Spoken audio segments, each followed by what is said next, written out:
in Java. And then next,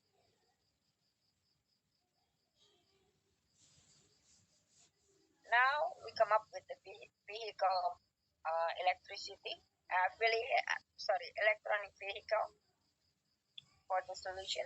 Next, but the problem in Indonesia still. This is one of our biggest source of electricity. It's the power plant coming from geothermal. It's only 5% of Indonesia estimated geothermal capacity has been developed. And you know what? Next steps.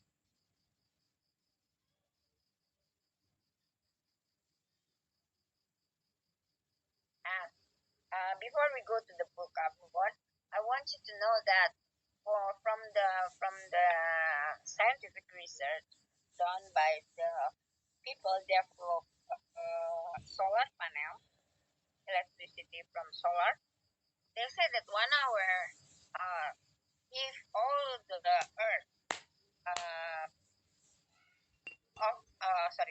if the solar power catch in a solar panel, for 1 hour we can have enough electricity for the whole year, or the whole entire year. That's a good news. But the thing is, it's still too expensive for many countries to do that as a power source. Next, blue carbon. Any of you know about the blue carbon? Blue carbon is a way to capture carbon from the ocean, and it's coming from the mangrove, seagrass, and salt marshes. But the problem again with our mangrove and our seagrass and salt marshes ecosystem is destroyed by human. But it is something that reversible. We can restore it again. Next, you know that Indonesia is archipelagic country. Next, so if you see this in the land and the marine capacity of capturing the carbon, we have more capacity at the ocean than at the terrestrial.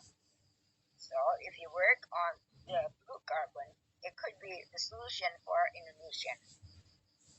Next.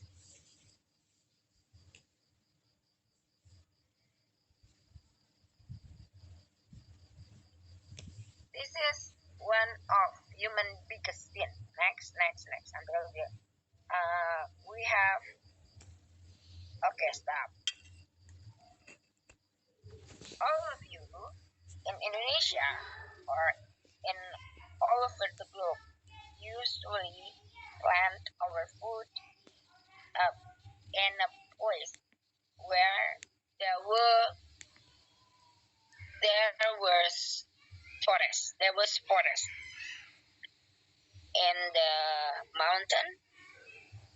We plant our food and we cut down the tree to plant our food.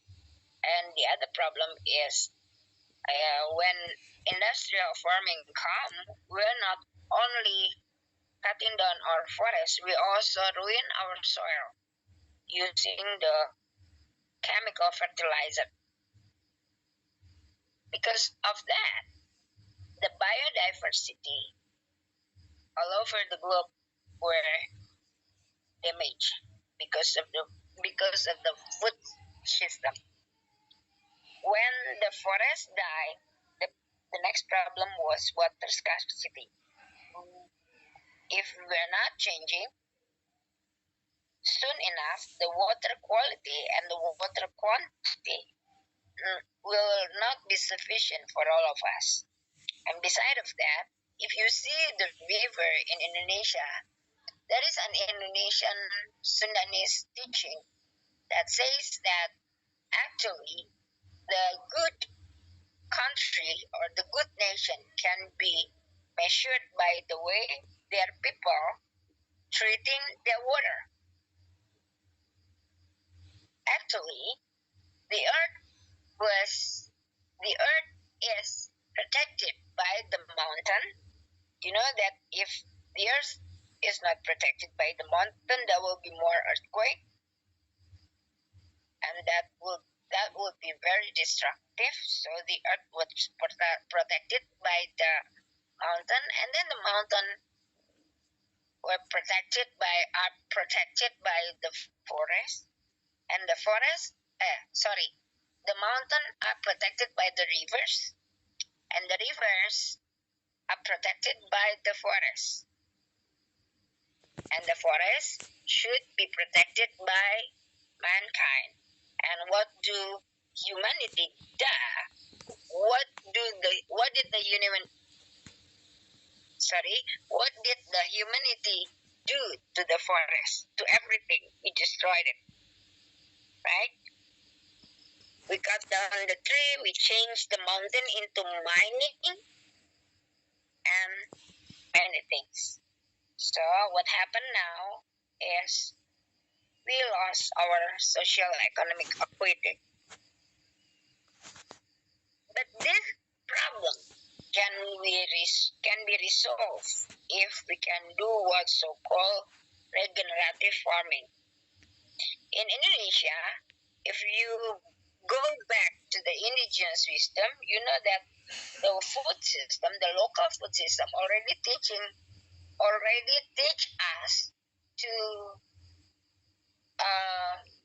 do the farming without ruining the biodiversity. But the problem is always industrial farming. Next.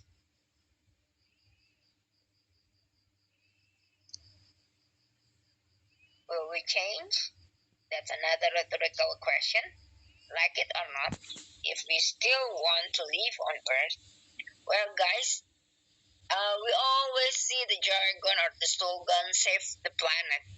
Well, actually, our planet Earth doesn't need to be saved. It is the human life that needs to be saved from human. Right? Next. This is what happened when COVID come. All of us see that the COVID been ruining our life because we have to stay at home. We couldn't find a way to do activities or create more income. So we have the recession. But the thing is, when biodiversity collapse because of the climate crisis or climate change, everything will be totally collapsed. So the COVID is nothing compared to the biodiversity collapse. Next.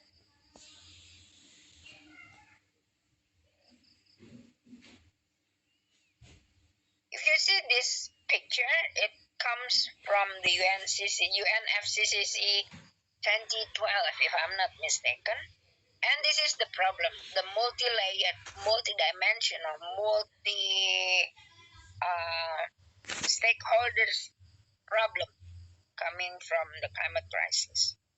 But I do believe if all of us are critical enough or creative enough to at least feel the need to change, we pick one problem that is very deep rooted to our heart. You see the problem in climate crisis, a lot of problem.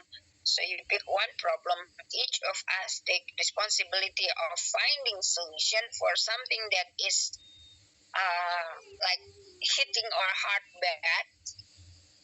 Like me, I choose the education to create a change, to bring people to the awareness that the changing planet needs humanity to go back to their root as human, not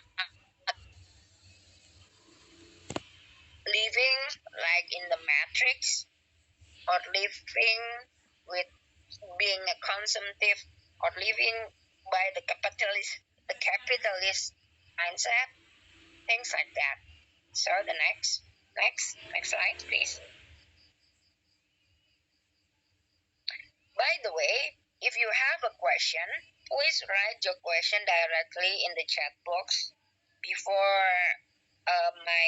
You don't need to. You don't need to. You don't need to wait until I finish my answer it while I'm talking. So you are the youth, and the youth have more energy than us, and youth could be have more anger towards the business as usual people my age that has been working, ruining our planet without feeling guilty. If you want to generate solution, so you should start from yourself as an individual.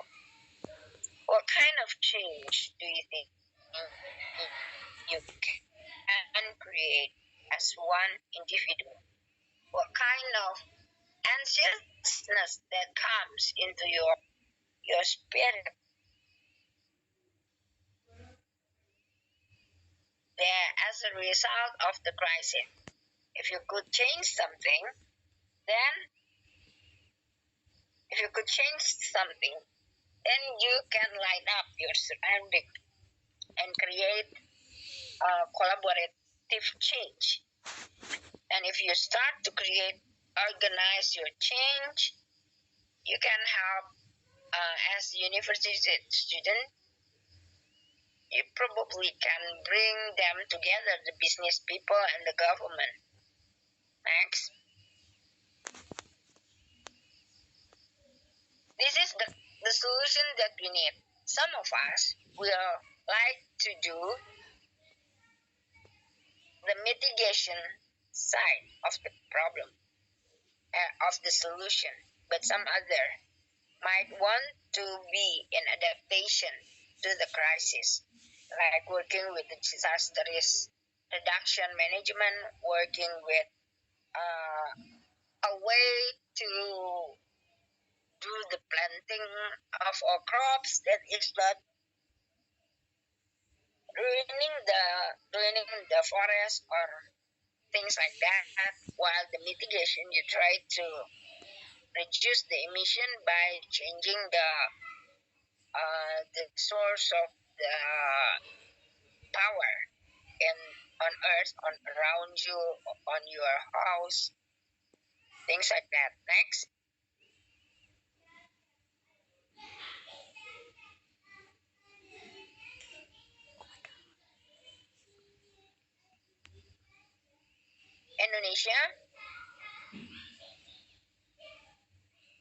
Indonesia was agree with the Paris Agreement in 2015. We are agreed to reduce emission by 29% on our own, 29% we do it on our own.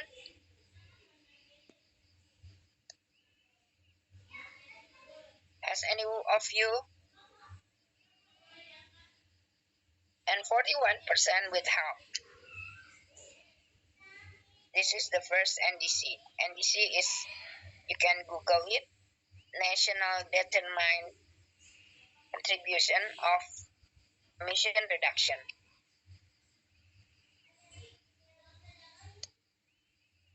National Determined. And last year, Indonesia has increased the number to the